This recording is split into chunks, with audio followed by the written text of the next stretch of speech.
नमस्कार, आप देख रहे हैं उत्तराखंड टाइम्स। मैं हूं आपके साथ रेखा भंडारी। इस वक्त मैं प्रतीत नगर रायवाला में हूं और रायवाला में हमारे साथ हैं बबीता गिरी, जो एक आशा कार्यकर्ता हैं और इस बार इन्होंने ग्राम पंचायत सदस्य वार्ड मेंबर की दावेदारी की है 8 नंबर वार्ड से।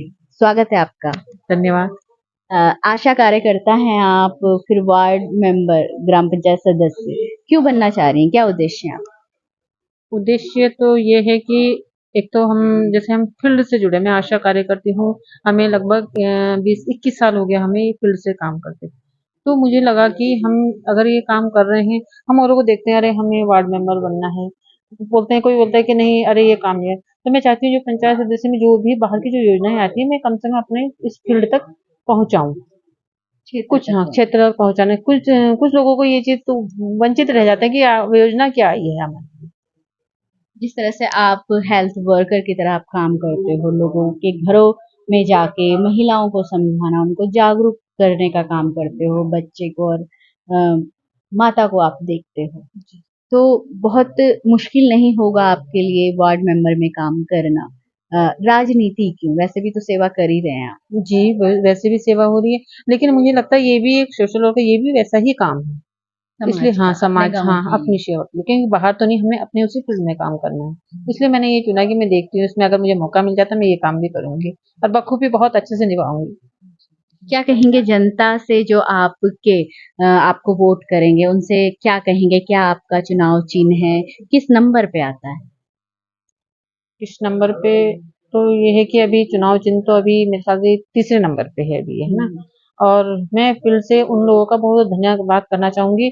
और अगर मैं ये इलेक्शन से मैं अगर जीत गई, तो मैं बिल्कुल उनके लिए आश्वासन देते हैं। पूरा वो देती हूँ कि, और वो खुद भी शायद भंडा जी आप भी देखेंगे कि हाँ, मैंने सबके लिए मैंने वो इंटरव्यू लिया था, लेकिन एक मेरी तरफ से बहुत अच्छा, मैं अपनी पूरी कोशिश की मैं पॉजिटिव रिजल्ट ला के दूँगी, क्योंकि अब तक का भी मेरा बहुत अच्छा रहा है, इतने साल से मैं काम कर रही हूँ। तो हालाँकि फील्ड में कुछ अच्छे भी होते हैं, उसके बावजूद इन जो नेगेटिव वाले मुझे बहुत अच्छा लगता है, जो वो नेगेटिव जो लोग होते हैं, मुझे उन्हीं को पॉजिटिव करने में बहुत मज़ा आता है। ऐसा काम करने का मज़ा भी हमें वहीं से मिलता है। चलिए पूछ लेते हैं आपसे, जिस कैसे नेगेटिव लोग मिलते हैं? जैसे आपके फील्ड में भी बहुत टफ है लोगों को समझाना, और जो एक संस्थागत प्रसव होते हैं और मृत्यु दर, जो शिशु मृत्यु दर है, मातृ मृत्यु दर है, उसको कम करना आप लोगों की एक जिम्मेदारी है। तो कैसे काम करते हैं? कैसे समझाते हैं ऐसे लोगों को जो अपना ध्यान नहीं रखते? जो ऐसे लोग होते हैं, उनसे एक तो हमें बार-बार मिलते रहना पड़ता है, क्योंकि उनको औरों की अपेक्षा काफ़ी लोग तो अवेयर भी हैं, लेकिन कुछ ऐसे हैं जो कभी-कभी आते हैं फील्ड में, उनको समझाना थोड़ा मुश्किल होता कभी-कभी है। हॉस्पिटल में हाँ, भी। हॉस्पिटल में भी हमें घर से भी बहुत मुश्किल होता है, उनको जो कामकाजी महिलाएँ हैं, उनको निकालना बड़ा मुश्किल होता है। उसके ऐसे जैसे कि अभी 4-5 दिन पहले की लेडी थी, तो मैं यही इसी वार्ड से, 8 नंबर वार्ड से, हम ऐसे इसी इसके लिए निकल रहे थे, तो मैं ऊपर 2 मंजिले में था, तो वो बहुत देर से निकली नहीं, फिर मैं गई वहाँ पर, तो उन्होंने बोला नहीं, तो मैंने बच्चा देखा वहाँ पर, मैंने बोला अभी वैसे भी बच्चे के लिए एक एमआर सेकंड और फर्स्ट के लिए बहुत वो चल रहा है कि गवर्नमेंट ने ये हमारा उसका सरकारी ये था कि जैसे हमने पोलियो मुक्त भारत किया है, अभी ये मीजल्स मुक्त भारत हो 2026 से हमें ये मुक्त करना है। तो इस वजह से हमारा सर्वे भी इसी उसमें चल रहा था, तो बीच में थोड़ा-सा जब कुछ बारिश की वजह से, तो हम जब उस दिन गए तो मैंने वहाँ बच्चा देखा, तो मैं गई, मैंने पूछा ये बच्चा कितने साल का है? तो पहले तो उनके जेठ थे कुछ, तो वो लेडीज़ तो शर्मा रही थी, वो तो बाहर आई नहीं।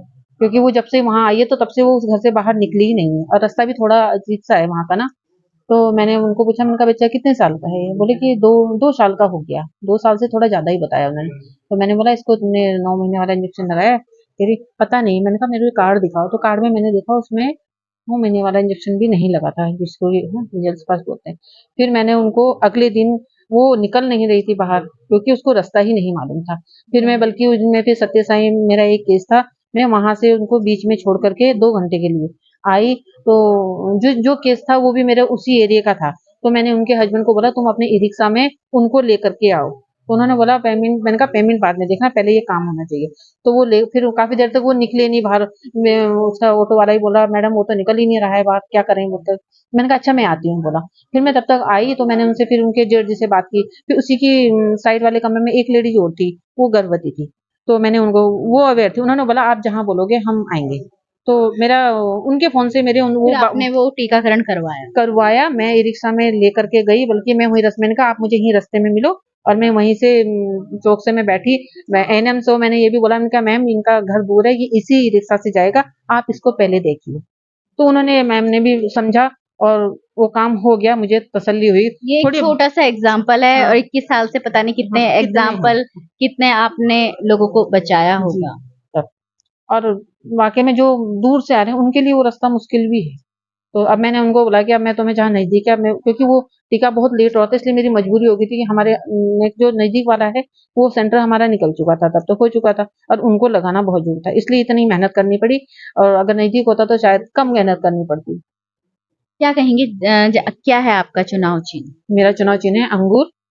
और तो एक अपील कर दीजिए जनता से। नमस्कार, आप मैं ये 8 नंबर वार्ड से क्या है पंचायत सदस्य के उसमें हूँ। आप मुझे पूरा सपोर्ट कीजिए और मैं कोशिश करूँगी आपके उसमें मैं पूरा खरा उतरूँ। नमस्कार। तो इसी तरह से आप बने रहिए उत्तराखंड टाइम्स के साथ। जो इंटरव्यू चल रहे हैं ये चुनाव से रिलेटेड, ये प्रत्याशियों के, ये सिर्फ 25 तक कर पाऊंगी, उसके बाद नहीं कर पाऊंगी, क्योंकि 26 के बाद नहीं। उसके बाद साधारण जैसी खबरें होती है, मोटिवेशन की, इंफॉर्मेशन की, एजुकेशन की, वो आपको उत्तराखंड टाइम्स के माध्यम से मिलती रहेगी। इसी तरह से देखते रहिए उत्तराखंड टाइम्स। ऋषिकेश रायवाला प्रतीक नगर से।